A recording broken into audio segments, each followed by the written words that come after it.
ଆକାଶବାଣୀ।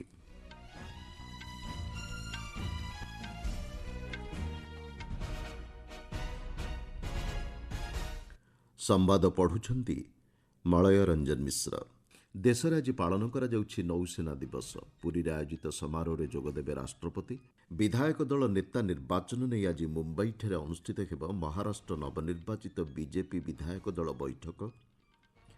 ଜମି କ୍ଷୟ ଏବଂ ବାଧ୍ୟତାମୂଳକ ସ୍ଥାନାନ୍ତରର କୁପ୍ରଭାବକୁ ପ୍ରତିହତ କରିବା ପାଇଁ ଆନ୍ତର୍ଜାତିକ ସହଯୋଗର ଆବଶ୍ୟକତା ଉପରେ ଗୁରୁତ୍ୱ ପ୍ରଦାନ କଲେ ଜଙ୍ଗଲ ଓ ଜଳବାୟୁ ପରିବର୍ତ୍ତନ ମନ୍ତ୍ରୀ। ବାଂଲାଦେଶ ପରିସ୍ଥିତିକୁ ଦୃଷ୍ଟିରେ ରଖି ପରିବର୍ତ୍ତିତ ପର୍ଯ୍ୟଟନ ମାର୍ଗଦର୍ଶିକା ଜାରି କଲା ବ୍ରିଟେନ୍।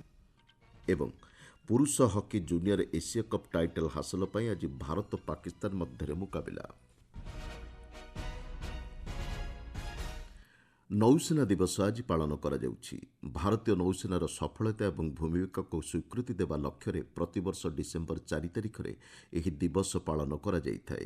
1971 ମସିହା ଆଜିର ଦିନରେ ଅପରେସନ୍ ଟ୍ରାଇଡେଣ୍ଟ ସମୟରେ ଭାରତୀୟ ନୌସେନା ପିଏନ୍ଏସ୍ ଖାଇବର ସମେତ 4ଟି ପାକିସ୍ତାନୀ ଜାହାଜକୁ ବୁଡ଼ାଇ ଦେଇଥିଲା।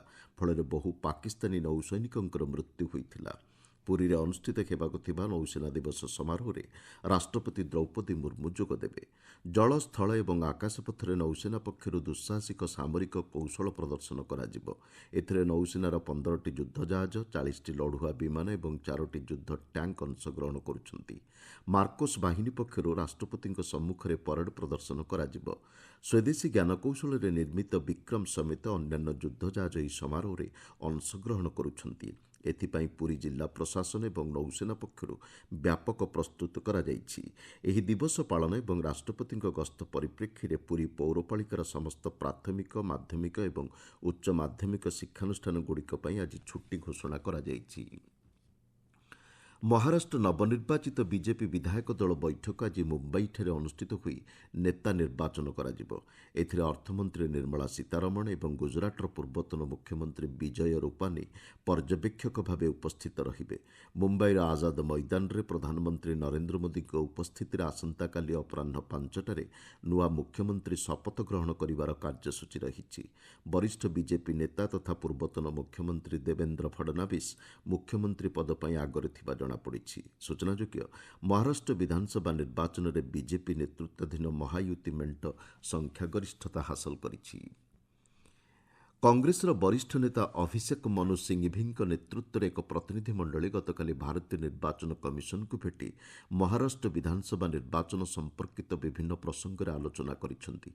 ବୈଠକ ପରେ ଶ୍ରୀ ସିଂଘଭି କହିଛନ୍ତି, ଲୋକସଭା ଏବଂ ବିଧାନସଭା ନିର୍ବାଚନର 5 ମାସ ମଧ୍ୟରେ ଭୋଟର ତାଲିକା ସଂଶୋଧନ କରିବା ପ୍ରସଙ୍ଗ ପ୍ରତିନିଧି ଦଳ ଉତ୍ଥାପନ କରିଛନ୍ତି। ବୁଥ୍ ଏବଂ ନିର୍ବାଚନ ମଣ୍ଡଳୀ ଭିତ୍ତିକ ତଥ୍ୟ ଦଳ ପକ୍ଷରୁ ନିର୍ବାଚନ କମିଶନଙ୍କଠାରୁ ମଗାଯାଇଛି ବୋଲି ସେ କହିଛନ୍ତି। ସୂଚନାଯୋଗ୍ୟ, ମହାରାଷ୍ଟ୍ର ନିର୍ବାଚନକୁ ନେଇ କଂଗ୍ରେସ କେତେକ ଅଭିଯୋଗ ଉତ୍ଥାପନ କରିବା ପରିପ୍ରେକ୍ଷୀରେ ନିର୍ବାଚନ କମିଶନ ଦଳକୁ ଆଲୋଚନା ପାଇଁ ଆମନ୍ତ୍ରଣ କରିଥିଲେ। ନିର୍ବାଚନ ପ୍ରକ୍ରିୟାର ସ୍ୱଚ୍ଛତା ଉପରେ ଆୟୋଗ ଦୃଢ଼ୋକ୍ତି ପ୍ରକାଶ କରିବା ସହିତ କଂଗ୍ରେସ ଦଳର ଅଭିଯୋଗ ନେଇ ସମସ୍ତ ପ୍ରକାର ସମୀକ୍ଷା କରାଯିବ ବୋଲି ପ୍ରତିଶ୍ରୁତି ଦେଇଥିଲେ। ପରିବେଶ, ଜଙ୍ଗଲ ଓ ଜଳବାୟୁ ପରିବର୍ତ୍ତନ ମନ୍ତ୍ରୀ ଭୂପେନ୍ଦ୍ର ଯାଦବ ଜମିକ୍ଷୟ ଏବଂ ବାଧ୍ୟତାମୂଳକ ସ୍ଥାନାନ୍ତରର କୁପ୍ରଭାବକୁ ପ୍ରତିହତ କରିବା ପାଇଁ ଆନ୍ତର୍ଜାତିକ ସହଯୋଗର ଆବଶ୍ୟକତା ଉପରେ ଗୁରୁତ୍ୱ ଦେଇଛନ୍ତି। ସାଉଦି ଆରବର ରାଜଧାନୀ ରିୟାଦ୍ରେ ମିଳିତ ଜାତିସଂଘର ମରୁଭୂମିକରଣ ମୁକାବିଲା ସମ୍ମିଳନୀ COP16କୁ ସମ୍ବୋଧନ କରି ମନ୍ତ୍ରୀ ଶ୍ରୀ ଯାଦବ ଏହା କହିଛନ୍ତି। ସେ କହିଛନ୍ତି, ସ୍ଥାନାନ୍ତର ଏକ ପୁରାତନ ପରିସ୍ଥିତି ହୋଇଥିଲେ ମଧ୍ୟ ଏଥିପାଇଁ ଉନ୍ନତ ସୁଯୋଗର ଆବଶ୍ୟକତା ରହିଛି। ଜୀବିକା ସନ୍ଧାନରେ ସ୍ଥାନାନ୍ତରର ଆବଶ୍ୟକତା ପଡ଼ିଥାଏ। ଜମି କ୍ଷୟ ଏବଂ ମରୁଡ଼ି ଯୋଗୁଁ ମାଟିର ଉତ୍ପାଦକତା ହ୍ରାସ ପାଇବା ସହିତ ଜୀବିକା ନଷ୍ଟ ହେଉଛି ବୋଲି ସେ କହିଛନ୍ତି। ତେବେ ପ୍ରଧାନମନ୍ତ୍ରୀ ନରେନ୍ଦ୍ର ମୋଦିଙ୍କ 2019 ପ୍ରତିଶ୍ରୁତି ଆଧାରରେ ଭାରତରେ ଭୂମି ଅବକ୍ଷୟ ରୋକିବା ପାଇଁ ବ୍ୟାପକ କାର୍ଯ୍ୟକ୍ରମ ହାତକୁ ନିଆଯାଇଛି। 2030 ସୁଦ୍ଧା 26 ନିୟୁତ ହେକ୍ଟର ଜମିର ପୁନରୁଦ୍ଧାର ପାଇଁ ଲକ୍ଷ୍ୟ ରଖାଯାଇଛି ବୋଲି ମନ୍ତ୍ରୀ ଶ୍ରୀ ଯାଦବ ସୂଚନା ଦେଇଛନ୍ତି। ଜଳାଶୟ ପୁନରୁଦ୍ଧାର ପାଇଁ ଅମୃତ ସରୋବର ପଦକ୍ଷେପ ଏବଂ କୃଷକଙ୍କ ମୃତ୍ତିକା ସ୍ୱାସ୍ଥ୍ୟକାର୍ଡ ବଣ୍ଟନ ଆଦି ବିଭିନ୍ନ କଲ୍ୟାଣକାରୀ ଯୋଜନା ଲାଗୁ କରାଯାଇଛି ବୋଲି ସେ କହିଛନ୍ତି। ଭାରତୀୟ ଜାତୀୟ ମହାକାଶ ପ୍ରୋତ୍ସାହନ ଓ ପ୍ରାଧିକରଣ କେନ୍ଦ୍ର ଆଇଏନ୍ଏସ୍ପିଏସିକୁ ଆନୁଷ୍ଠାନିକ ଭାବେ ଏକ ପୁରସ୍କାର ପ୍ରଦାନକାରୀ ସଂସ୍ଥା ଭାବେ ସ୍ୱୀକୃତି ପ୍ରଦାନ କରାଯାଇଛି। ଦକ୍ଷତା ବିକାଶ ଏବଂ ଉଦ୍ୟୋଗ ମନ୍ତ୍ରଣାଳୟର ଜାତୀୟ ଧନ୍ଦାମୂଳକ ଶିକ୍ଷା ଓ ପ୍ରଶିକ୍ଷଣ ପରିଷଦ ଏହି ସ୍ୱୀକୃତି ପ୍ରଦାନ କରିଛି। ମହାକାଶ କ୍ଷେତ୍ରରେ ଧନ୍ଦାମୂଳକ ଶିକ୍ଷା ଏବଂ ପ୍ରଶିକ୍ଷଣ କ୍ଷେତ୍ରକୁ ଅଧିକ ସୁଦୃଢ଼ କରିବା ଲକ୍ଷ୍ୟରେ ଏହି ପଦକ୍ଷେପ ଗ୍ରହଣ କରାଯାଇଛି। ମହାକାଶ ବିଭାଗ ଅଧୀନରେ ଏହି କେନ୍ଦ୍ର ଏକ ସ୍ୱୟଂଶାସିତ ସଂସ୍ଥା ଭାବେ କାର୍ଯ୍ୟ କରୁଛି। ଆପଣମାନେ ସମ୍ବାଦ ଶୁଣୁଛନ୍ତି ଆକାଶବାଣୀରୁ। ବାଂଲାଦେଶର ପରିସ୍ଥିତିକୁ ଦୃଷ୍ଟିରେ ରଖି ବ୍ରିଟେନ୍ ପରିବର୍ତ୍ତିତ ପର୍ଯ୍ୟଟନ ମାର୍ଗଦର୍ଶିକା ଜାରି କରିଛି। ଆତଙ୍କବାଦୀ ଆକ୍ରମଣକୁ ଦୃଷ୍ଟିରେ ରଖି ଏଭଳି ପଦକ୍ଷେପ ଗ୍ରହଣ କରାଯାଇଛି। ବ୍ରିଟେନ୍ର ବୈଦେଶିକ ରାଜ୍ୟଗୋଷ୍ଠୀ ଏବଂ ବିକାଶ କାର୍ଯ୍ୟାଳୟ ପକ୍ଷରୁ ଜନଗହଳିପୂର୍ଣ୍ଣ ଅଞ୍ଚଳ, ଧାର୍ମିକ କୋଠା ଏବଂ ରାଜନୈତିକ ରାଲି ଭଳି ସ୍ଥାନରେ ଆତଙ୍କବାଦୀଙ୍କ ଆକ୍ରମଣ ନେଇ ଆଶଙ୍କା ପ୍ରକାଶ କରାଯାଇଛି। ସଂଖ୍ୟାଲଘୁ ଧାର୍ମିକ ସମ୍ପ୍ରଦାୟ ଉପରେ ଆକ୍ରମଣ ଏବଂ ସୁରକ୍ଷା ବାହିନୀକୁ ଲକ୍ଷ୍ୟ କରି ଏଭଳି ପଦକ୍ଷେପ ନିଆଯାଇପାରେ ବୋଲି ବ୍ରିଟେନ୍ ପକ୍ଷରୁ ଚିନ୍ତା ପ୍ରକଟ କରାଯାଇଛି। ପ୍ରମୁଖ ସହରଗୁଡ଼ିକରେ ଆଇଇଡି ଆକ୍ରମଣ ମଧ୍ୟ ହୋଇପାରେ ବୋଲି ବ୍ରିଟେନ୍ ସତର୍କ କରାଇ ଦେଇଛି। ୟୁକ୍ରେନ୍କୁ ନାଟୋର ସଦସ୍ୟତା ପ୍ରଦାନ ନେଇ ସମ୍ଭାବ୍ୟ ନିଷ୍ପତ୍ତି ରୁଷର ଗ୍ରହଣୀୟ ନୁହେଁ ବୋଲି କ୍ରେମ୍ଲିନ୍ ମୁଖପାତ୍ର ଦିମିତ୍ରି ପେସ୍କୋଭ୍ କହିଛନ୍ତି। ନାଟୋରେ ପୂର୍ଣ୍ଣ ସଦସ୍ୟତା ପାଇଁ ୟୁକ୍ରେନ୍ର ଇଚ୍ଛା ସମ୍ପର୍କିତ ଗଣମାଧ୍ୟମରେ ପ୍ରକାଶିତ ଖବର ଉପରେ ପ୍ରତିକ୍ରିୟା ରଖି ଶ୍ରୀ ପେସ୍କୋଭ୍ କହିଛନ୍ତି, ଏଭଳି ପଦକ୍ଷେପ ନିରାପତ୍ତା ପାଇଁ ରୁଷିଆର ଚିନ୍ତାର ସମ୍ପୂର୍ଣ୍ଣ ବିପରୀତ। ଏଭଳି ନିଷ୍ପତ୍ତି ରୁଷ ପାଇଁ ଏକ ବିପଜ୍ଜନକ ଘଟଣା ହେବ ଏବଂ ସଂଘର୍ଷର ମୂଳ କାରଣ ଦୂରୀଭୂତ ହୋଇପାରିବ ନାହିଁ ବୋଲି ଶ୍ରୀ ପେସ୍କୋଭ୍ ଉଲ୍ଲେଖ କରିଛନ୍ତି। ସୂଚନାଯୋଗ୍ୟ, ୟୁକ୍ରେନ୍ର ବୈଦେଶିକ ମନ୍ତ୍ରଣାଳୟ ନାଟୋରେ ପୂର୍ଣ୍ଣ ସଦସ୍ୟତା ଦେଶର ସୁରକ୍ଷା ପାଇଁ ଏକ ଗୁରୁତ୍ୱପୂର୍ଣ୍ଣ ପଦକ୍ଷେପ ହେବ ବୋଲି କହିଛି। ଶ୍ରୀହରିକୋଟାସ୍ଥିତ ସତୀଶ ଧାୱନ ମହାକାଶ କେନ୍ଦ୍ରରୁ ଆଜି ଅପରାହ୍ନ 4:08 ଇସ୍ରୋ ପକ୍ଷରୁ PSLV C-59 ପ୍ରୋବା-3 ଉପଗ୍ରହର ଉତ୍କ୍ଷେପଣ କରାଯିବ। ୟୁରୋପୀୟ ମହାକାଶ ଏଜେନ୍ସିର ପ୍ରୋବା-3 ଉପଗ୍ରହକୁ PSLV C-59 ମାଧ୍ୟମରେ ମହାକାଶ ଜଟିଳ କକ୍ଷପଥ ଉଦ୍ଦେଶ୍ୟରେ ଉତ୍କ୍ଷେପଣ କରାଯିବ। ଇସ୍ରୋର ବାଣିଜ୍ୟିକ ଶାଖା ନ୍ୟୁ ସ୍ପେସ୍ ଇଣ୍ଡିଆ ଲିମିଟେଡ୍କୁ ଏଥିପାଇଁ ୟୁରୋପୀୟ ମହାକାଶ ଏଜେନ୍ସି ପକ୍ଷରୁ ଦାୟିତ୍ୱ ଅର୍ପଣ କରାଯାଇଛି। କକ୍ଷପଥରେ ପହଞ୍ଚିବା ପରେ ପ୍ରୋବା-3 ଉପଗ୍ରହଗୁଡ଼ିକ ଦୁଇଟି ଭାଗରେ ବିଭକ୍ତ ହେବେ।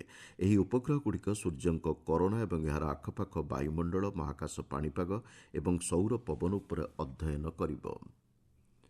ପୁରୁଷ ହକି ଜୁନିୟର ଏସୀୟ କପ୍ 2024 ପ୍ରତିଯୋଗିତାର ଟାଇଟଲ୍ ହାସଲ ପାଇଁ ଆଜି ଭାରତ ପାକିସ୍ତାନ ମଧ୍ୟରେ ମୁକାବିଲା ହେବ।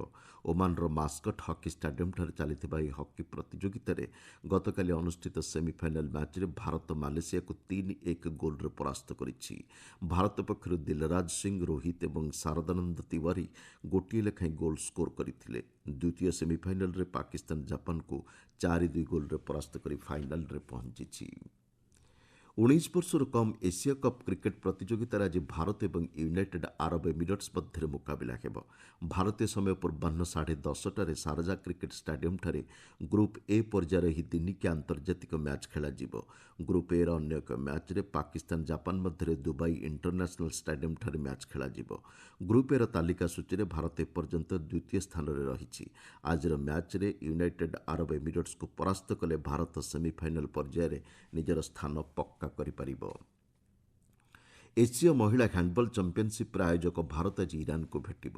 ନୂଆଦିଲ୍ଲୀର ଇନ୍ଦିରାଗାନ୍ଧୀ ଇଣ୍ଡୋର ଷ୍ଟାଡିୟମ୍ଠାରେ ଆଜି ସନ୍ଧ୍ୟା 6ଟାରେ ଗ୍ରୁପ୍ ବିର ଏହି ଦ୍ୱିତୀୟ ମ୍ୟାଚ୍ ଅନୁଷ୍ଠିତ ହେବ। ଆଜି ଅନୁଷ୍ଠିତ ହେବାକୁ ଥିବା ଅନ୍ୟ ମ୍ୟାଚ୍ଗୁଡ଼ିକ ମଧ୍ୟରେ ହଂକଂ ଚୀନ୍ ଜାପାନକୁ ଭେଟୁଥିବା ବେଳେ ସିଙ୍ଗାପୁର ଓ ଚୀନ୍ ମଧ୍ୟରେ ଅନ୍ୟ ଏକ ମ୍ୟାଚ୍ ଖେଳାଯିବ। ଗ୍ରୁପ୍ ଏର ଏକ ମ୍ୟାଚ୍ରେ କାଜାଖସ୍ତାନ ରିପବ୍ଲିକ୍ ଅଫ୍ କୋରିଆ ବିପକ୍ଷରେ ଖେଳିବ। ଗତକାଲି ଗ୍ରୁପ୍ ବିର ପ୍ରଥମ ମ୍ୟାଚ୍ରେ ଭାରତ ହଂକଂ ଚୀନ୍କୁ 31-28 ପଏଣ୍ଟରେ ପରାସ୍ତ କରିଥିଲା। ଭାରତ ପ୍ରଥମ ଥର ପାଇଁ ଏହି ପ୍ରତିଯୋଗିତା ଆୟୋଜନ କରିଛି। ଟୁର୍ଣ୍ଣାମେଣ୍ଟର 20ତମ ସଂସ୍କରଣରେ 8ଟି ଦଳ ଅଂଶଗ୍ରହଣ କରୁଛନ୍ତି। ଆସନ୍ତା ବର୍ଷ ନଭେମ୍ବର ଏବଂ ଡିସେମ୍ବରରେ ଜର୍ମାନୀ ଓ ନେଦରଲ୍ୟାଣ୍ଡସରେ ହେବାକୁ ଥିବା ବିଶ୍ୱ ଚାମ୍ପିୟନ୍ସିପ୍ ପ୍ରତିଯୋଗିତା ପାଇଁ ଏହି ଟୁର୍ଣ୍ଣାମେଣ୍ଟର ଶ୍ରେଷ୍ଠ 4ଟି ଦଳ ଯୋଗ୍ୟତା ଅର୍ଜନ କରିବେ। ସାମୁଦ୍ରିକ ଝଡ଼ ଫେଞ୍ଜାଲ୍ ପ୍ରଭାବରେ ପୁଡୁଚେରୀର ନେତାପକ୍କପମ୍ ଅଞ୍ଚଳରେ ହ୍ରଦ ଏବଂ ପୋଖରୀଗୁଡ଼ିକରେ ଜଳସ୍ତର ବୃଦ୍ଧି ପାଇଛି। ଗତ 2 ଦିନର ପ୍ରବଳ ବର୍ଷା ଯୋଗୁଁ ସାଧାରଣ ଜନଜୀବନ ଗୁରୁତର ବ୍ୟାହତ ହୋଇଛି। ରାସ୍ତାଗୁଡ଼ିକ ଜଳମଗ୍ନ ହେବା ସହିତ ସଡ଼କ ଯୋଗାଯୋଗ ବିଚ୍ଛିନ୍ନ ହୋଇଥିବା ଜଣାପଡ଼ିଛି। ମୁଖ୍ୟ ସମ୍ବାଦଗୁଡ଼ିକ ପୁଣିଥରେ। ଦେଶରେ ଆଜି ପାଳନ କରାଯାଉଛି ନୌସେନା ଦିବସ। ପୁରୀରେ ଆୟୋଜିତ ସମାରୋହରେ ଯୋଗଦେବେ ରାଷ୍ଟ୍ରପତି। ବିଧାୟକ ଦଳ ନେତା ନିର୍ବାଚନ ନେଇ ଆଜି ମୁମ୍ବାଇଠାରେ ଅନୁଷ୍ଠିତ ହେବ ମହାରାଷ୍ଟ୍ର ନବନିର୍ବାଚିତ ବିଜେପି ବିଧାୟକ ଦଳ ବୈଠକ। ବାଂଲାଦେଶ ପରିସ୍ଥିତିକୁ ଦୃଷ୍ଟିରେ ରଖି ପରିବର୍ତ୍ତିତ ପର୍ଯ୍ୟଟନ ମାର୍ଗଦର୍ଶିକା ଜାରି କଲା ବ୍ରିଟେନ୍ ଏବଂ ପୁରୁଷ ହକି ଜୁନିୟର ଏସୀୟ କପ୍ ଟାଇଟଲ ହାସଲ ପାଇଁ ଆଜି ଭାରତ ପାକିସ୍ତାନ ମଧ୍ୟରେ ମୁକାବିଲା। ସମ୍ବାଦ ଶେଷ ହେଲା। ଅଧିକ ସମ୍ବାଦ ପାଇଁ ଆପଣମାନେ newsoneair.gov.in ୱେବସାଇଟ୍ ଏବଂ ନ୍ୟୁଜ୍ ଅନ୍ ଏଆଇଆର୍ ଆପ୍ରେ ଲଗ୍ଇନ୍ କରିପାରିବେ।